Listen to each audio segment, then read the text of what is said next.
رمضان كريم أنا كنت شرنا بشي بركة سنين رمضان إلهي بينو كبرينا إنه الصوم كينا يعبادي إنه ما أقبله دم بالله فينا نسيه ضدك المسلمين تانا ما أنتوا عذابتك حرية وحاليته إنه عرتي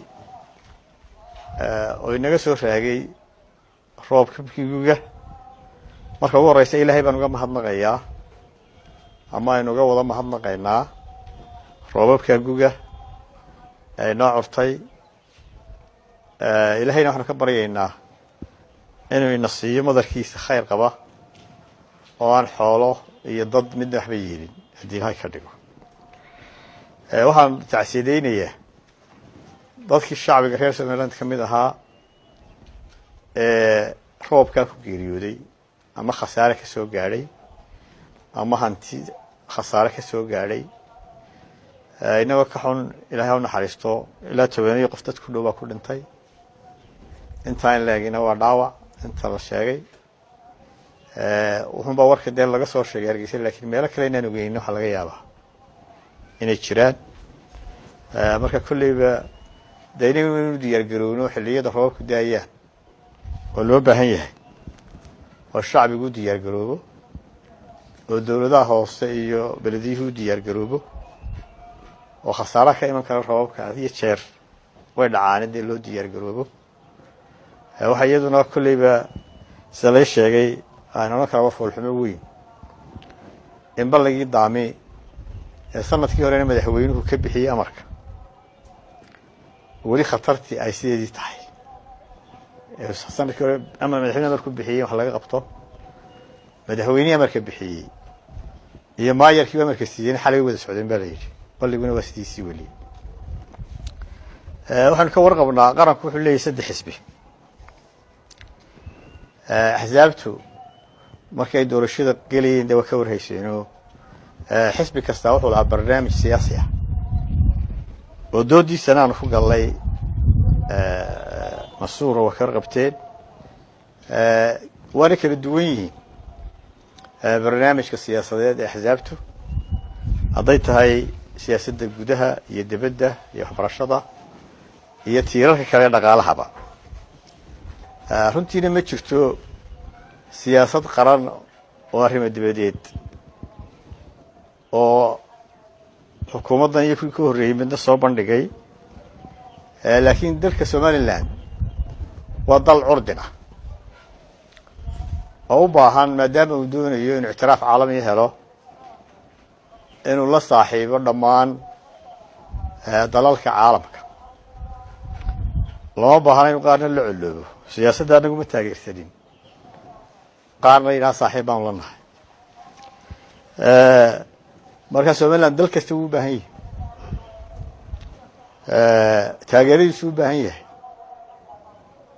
waayo waddan kasta wuxuu ku leeyahay qaranimada iyo cod marka waddan kasta codkiisa inuu baahan waxa ka warqabtaan January sanadkii hore inaan tagay Nairobi aan kula kulmay in ka badan 10 safiir waxaana aan kala hadlay waxay ahayd siyaasadda arrimaha dibadda iyo arrimaha Somaliland iyo arrimaha doorashooyinka iyo arrimaha ixtiraafka maalmahan waxaa jirtay saxaafadda qaarkood in kastaan magacyadooda oo aqoonin malaga la yaqaan ma ahayn inay qoreen inaan kula kulmay danjiraha قدر يدنشرها مريكنك مقالة النيروبي وركاسي متشرو وهو بيرابورة لكن كمدو وانا سفير في قدر كوي الله كل مي كان مريكن كنا كمدو وانا واحد نودي ديان لكل انا سفير قاري متشرو تابع عليه بحوي عيدنا انه ميلين كرتو هدا aan la kulmayno danjirayaasha dhamaantoodna waa la kulmi karnaa kuwa la sheegay iyo kuwa kaleba diyaar baan u nahay kuwa la sheegay ee qadar iyo markii mid yihiin iyo kuwa kale dunida inaan la kulanno xilli kasta oo munaasib ah meel kastoo munaasiba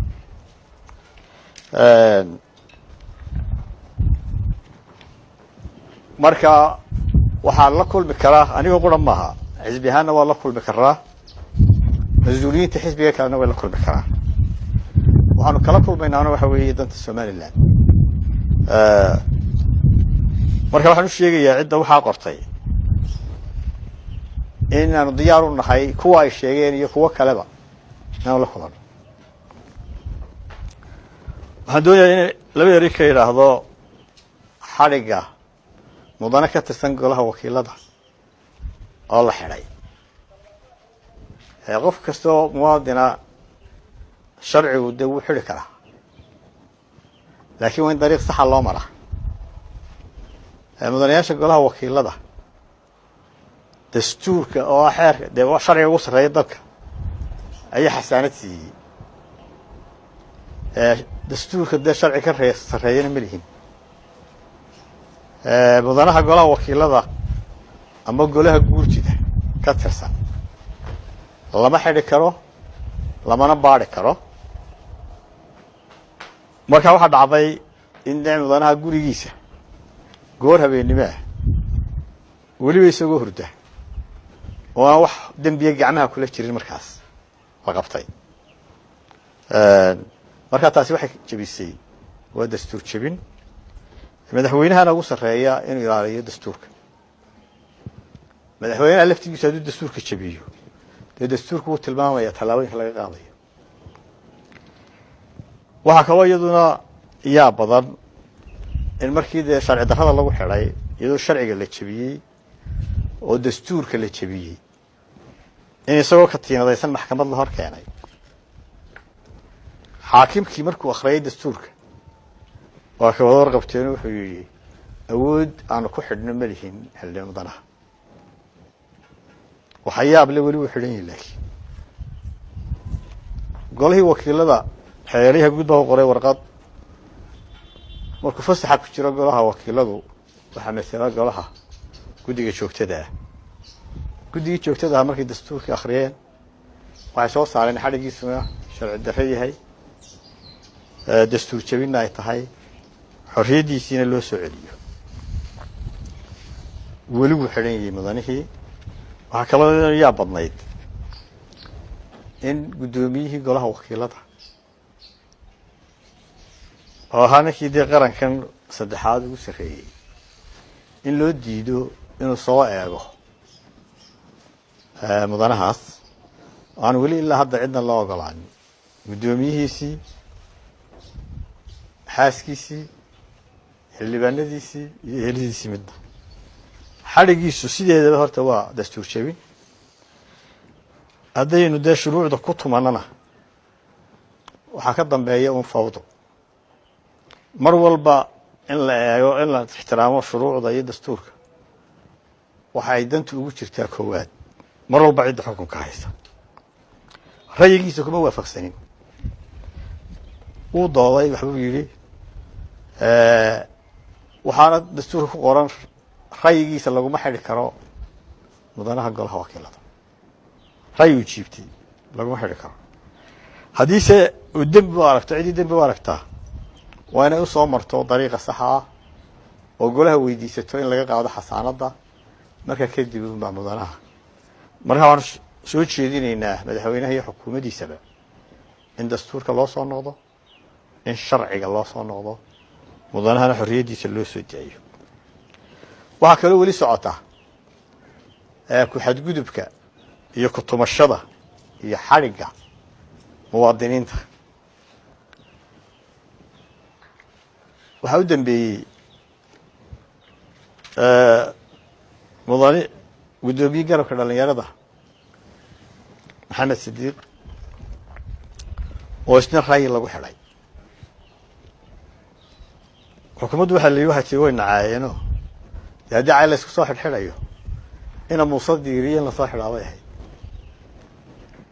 iyo wasiirka gaadiidka iyo haddii cay la isku xidhayo oo sharci cayada xidhaya uu jiro maalin walba waxaa caytamaa mas-uul ka tirsan xukuumadda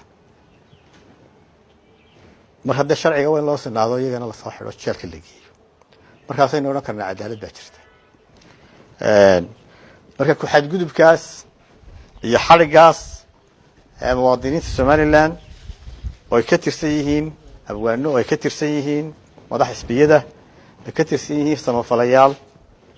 waxaan soo jeedinayna dhammaantood in loo soo daayo xorriyaddooda, oo sidaan sheegay ay ka mid yihiin maxamed sidiiq dhamme, guddoomiyihii garabka dhallinyarada xisbiga wadani, samafale cabdimaalik, abwaan baashe iyo macalin cabdilqaadir, iyo inta kale aanan sheegin magacyadoodaba. maanta bishu waa 14. waxaan jeclay munaasabadan uga faa'iidaysto inaan xuso oo u sii qadimo shacbiga reer somalilan anigoo ku hadlaya magaca xisbiga hambalyada maalinta la soo noqoshada qaranka somalilan oo 18 May. dhammaan xisbigu wuxuu diyaar u yahay inuu ka qayb galo munaasabadeeda kala duwan ee maalintaasi leedahay dalka gudihiisa iyo dibaddiisaba haddii la yidhaahdo. maalmo kaloo de qaranna waynu leenahay waaweyn insha allahu, iyagana waa la xusi doonaa, oo ay ka mid tahay maalintii aynu de calanka ka qaadanay dowladda ingiriiska 26 Juun.